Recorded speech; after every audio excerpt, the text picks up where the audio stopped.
several statements I want to make today, starting with a statement about the Islamic Republic of Iran. The United States is monitoring the ongoing protests in Iran closely.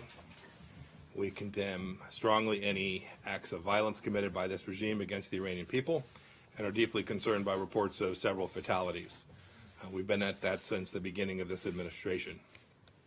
The Islamic Republic must cease violence against its own people and should immediately restore the ability of all Iranians to access a free and open internet. The world's watching. The Iranian people will enjoy a better future when their government begins to respect basic human rights, abandons its revolutionary posture and its destabilizing foreign policy in the region, and behaves simply like a normal nation. The choice is clearly with the regime. Continue with Iran. President Rouhani recently announced that Iran will begin uranium enrichment activities at the Fordow facility. Therefore, the United States will terminate the sanctions waiver related to the nuclear facility at Fordow, effective December 15, 2019. The right amount of uranium enrichment for the world's largest state sponsor of terror is zero. Iran originally constructed Fordow as a fortified underground bunker to conduct secret uranium enrichment work, and there is no legitimate reason for Iran to resume enrichment at this previously clandestine site. Iran should reverse its activity there immediately. Iran's supreme leader is reverting to his tried and true method of using nuclear brinksmanship to extort the international community into accepting the regime's destabilizing activity. The United States rejects this approach completely and calls on all nations to do the same. The only viable way forward is through comprehensive negotiations that address the full range of Iran's threats in their entirety. Iran's most recent action is yet another clear attempt at nuclear extortion that will only deepen its political and economic isolation from the world. I also want to spend just a minute talking about Iraq. For the last few weeks, the United States has watched the protests very, very closely. We support the Iraqi people as they strive for a prosperous Iraq that is free of corruption and Iranian malign influence. We've stated clearly that Iraq's leaders must protect human rights as Iraqis lift their voices to secure a flourishing democracy. Our calls are consistent with the Trump administration's track record as being a force for good throughout Iraq. We've worked with the Iraqi security forces to take down the ISIS caliphate and will continue to make sure it cannot reemerge. The United States remains the largest humanitarian donor to Iraq, providing more than $2 billion in food, water, medicine, and shelter since 2014 alone. And we're the largest donor as well to stabilization, rebuilding more than 500 schools, 100 health centers, 50 water treatment plants, with many more projects coming online soon. Now our commitment continues. We will not stand idle while the corrupt officials make the Iraqi people suffer. Today I'm affirming the United States will use our legal authorities to sanction corrupt individuals that are stealing Iraqis' wealth and those killing and wounding peaceful protesters. Like the Iraqi people taken to the streets today, our sanctions will not discriminate between religious sect or ethnicity. They will simply target those who do wrong to the Iraqi people, no matter who they are. Turning now to Israel. The Trump administration is reversing the Obama administration's approach towards Israeli settlements. U.S. public statements on settlement activities in the West Bank have been inconsistent over decades. In 1978, the Carter administration categorically concluded that Israel's establishment of civilian settlements was inconsistent with international law. However, in 1981, President Reagan disagreed with that conclusion and stated that he didn't believe that the settlements were inherently illegal. Subsequent administrations recognized that unrestrained settlement activity could be an obstacle to peace, but they wisely and prudently recognized that dwelling on legal positions didn't advance peace. However, in December 2016, at the very end of the previous administration, Secretary Kerry changed decades of this careful bipartisan approach by publicly reaffirming the supposed illegality of settlements. After carefully studying all sides of the legal debate, this administration agrees with President Reagan. The establishment of Israeli civilian settlements in the West Bank is not, per se, inconsistent with international law. I want to emphasize several important considerations. First, look, we recognize that as Israeli courts have, that legal conclusions relating to individual settlements must depend on an assessment of specific facts and circumstances on the ground. Therefore, the United States government is expressing no view on the legal status of any individual settlement. The Israeli legal system affords an opportunity to challenge settlement activity and assess humanitarian considerations connected to it. Israeli courts have confirmed the legality of certain settlement activities and has concluded that others cannot be legally sustained. Second, we're not addressing or prejudging the ultimate status of the West Bank. This is for the Israelis and the Palestinians to negotiate. International law does not compel a particular outcome nor create any legal obstacle to a negotiated resolution. Third, the conclusion that we will no longer recognize Israeli settlements as per se inconsistent with international law is based on the unique facts, history, and circumstances presented by the establishment of civilian settlements in the West Bank. Our decision today does not prejudice or decide legal conclusions regarding situations in any other parts of the world. And finally, calling the establishment of civilian settlements inconsistent with international law hasn't worked. It hasn't advanced the cause of peace. The hard truth is there will never be a judicial resolution to the conflict, and arguments about who is right and wrong as a matter of international law will not bring peace. This is a complex political problem that can only be solved by negotiations between the Israelis and the Palestinians. The United States remains deeply committed to helping facilitate peace, and I will do everything I can to help this cause. The United States encourages the Israelis and the Palestinians to resolve the status of Israeli settlements in the West Bank in any final status negotiations. And further, we encourage both sides to find a solution that protects the security and welfare of Palestinians and Israelis alike. Turning now to Hong Kong. The United States is gravely concerned by the deepening political unrest and violence in Hong Kong, including the standoff between protesters and police at Hong Kong Polytechnic University and other campuses. We've repeatedly called for restraint from all parties in Hong Kong. Violence by any side is unacceptable. The Hong Kong government bears primary responsibility for bringing calm to Hong Kong. Unrest and violence cannot be resolved by law enforcement efforts alone. The government must take clear steps to address public concerns.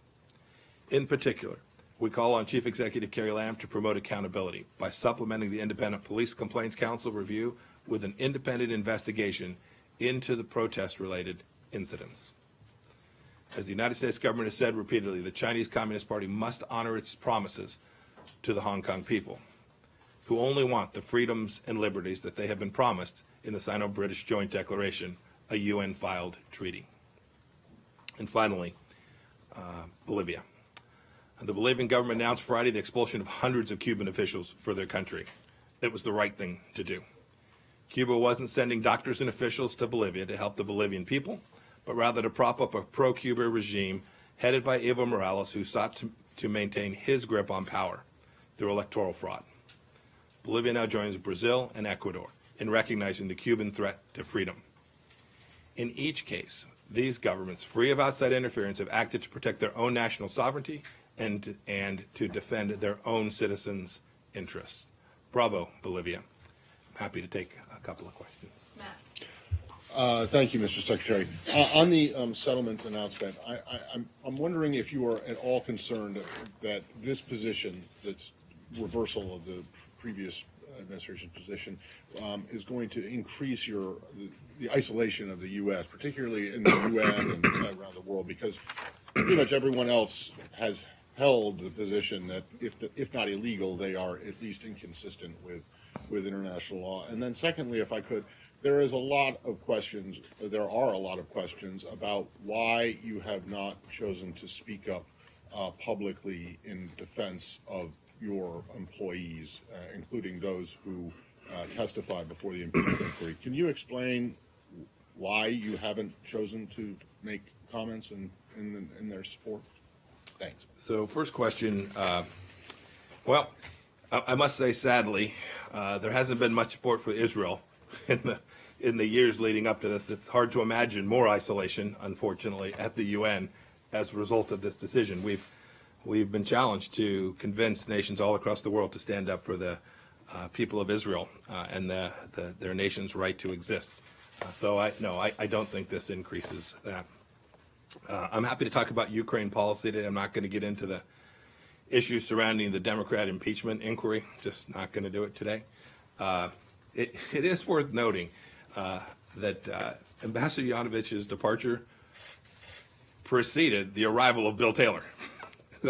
So there's some ideas out there that somehow this change was designed to enable some nefarious purpose. You should all just look at the simple fact that it was Bill Taylor that replaced Ambassador Yovanovitch, who in each case has been driving towards the appropriate Ukraine policy, which I'm happy to talk about. I'm proud of what this administration has done with respect to Ukraine.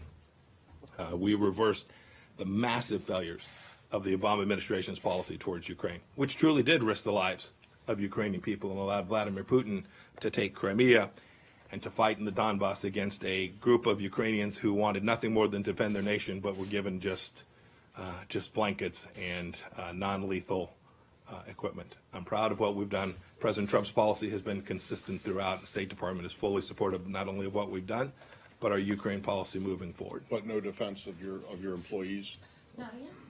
I always defend state more employees. It's the greatest diplomatic corps in the history of the world. Very proud of the team. Thank you, Morgan. Mr. Secretary, first on Iran, how do you balance your support for the Iranian people and the request to topple their government, the request to hold their government accountable, and your support for them that has been seen and criticized by the Iranian regime as interference? And I have another question on the Palestinian issue. I remember how the previous administration treated the Iranian people. I remember the signs that said, "Are you with us? Are you with the regime?" I don't think anybody in the world has any doubt about where this administration stands. We want Iran to be a normal nation. We want the people there to have the freedoms to which they're entitled, and we want the regime's monies to be spent on things that benefit the Iranian people. Not proxy forces in Iraq, not underwriting Hezbollah, not conducting assassination campaigns throughout Europe. We want the Iranian regime to behave like a normal nation, to take care of their people. And I think that is what you are hearing and seeing in these protests that are taking place in the Islamic Republic of Iran over these past few days. And on the Palestinian issue, sir, with your decision today about the settlement, in addition to declaring Jerusalem as the capital of Israel and the Golan Heights under the Israeli control, do you believe that we're getting closer to one-state solution as the two-state solution is no longer viable? And how do you bring the Palestinians to the negotiation table, considering your decision today? You know, we've had a long time with the policy, the legal interpretation announced today being the other way, and it didn't work. That's a fact and evidence. We believe that what we've done today is we've recognized the reality on the ground. We've now declared that settlements are not per se illegal under international law, and we've provided the very space that your question suggests, the very space for Israel and the Palestinians to come together to find a political solution to this very, very vexing problem. We think, in fact, we've increased the likelihood that the vision for peace that this administration has, we think we've created space for that to be successful. I'm hopeful that we'll be able to move forward on that before too terribly long.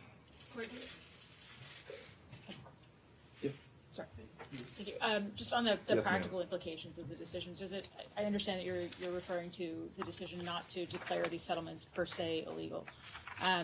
Does that also apply to East Jerusalem, or is that primarily just the West Bank? Applies. We're making, as the president said when he made the decision about Jerusalem, the final status, those boundaries will not be determined until the parties reach a resolution. And then so there's no, in that sense, go ahead. Yes. Are you also concerned about the timing, given that the deadline for Benny Gantz to form a government is Wednesday? Is there concern about the timing of this announcement perhaps affecting domestic politics in Israel? You know, we've told the team that was doing this review now for quite some time, we've told them, do your work, do it thoroughly, do it completely. When we have the analysis correct, when we reach a final decision, we will provide that analysis, and we'll share that with the world. So the timing of this was not tied to anything that had to do with domestic politics anywhere in Israel or otherwise. This was about we were done, we finished, we'd conducted our review, and this was the appropriate time to move forward. Can Now take the Thanks, Mr. Secretary. Yes, sir. Could I follow up on the Israeli settlements? What is the message that you are sending to Israel? You say that, for example, the Reagan administration, Reagan had a particular view on that, but in terms of is this effectively a green light? I mean, Reagan has also said that they're an obstacle to peace. Is this effectively a green light for Israel to build more settlements if they want? Will Israel still face criticism as an obstacle for peace if it builds settlements? And if you will, can I just follow up on Matt's question as well? I know you said you didn't want to talk about the impeachment. No, I said I wasn't going to. Right. I didn't But say I can didn't want just to. ask you- I said I wasn't going to. Sure. But can I just There are ask- things I would dearly love to say about it, Just but specifically I one don't thing. intend to. Just Yes. specifically one thing. When Ambassador Yovanovitch was on the Hill on Friday, the president made a tweet right when she was appearing saying that everything, everywhere that she went turned bad. Is it an assessment that you agree with? You've known her. Your first question about is this a green light? Back to first principles. What we did here was conduct a legal analysis. We took international law. We had our lawyers review it.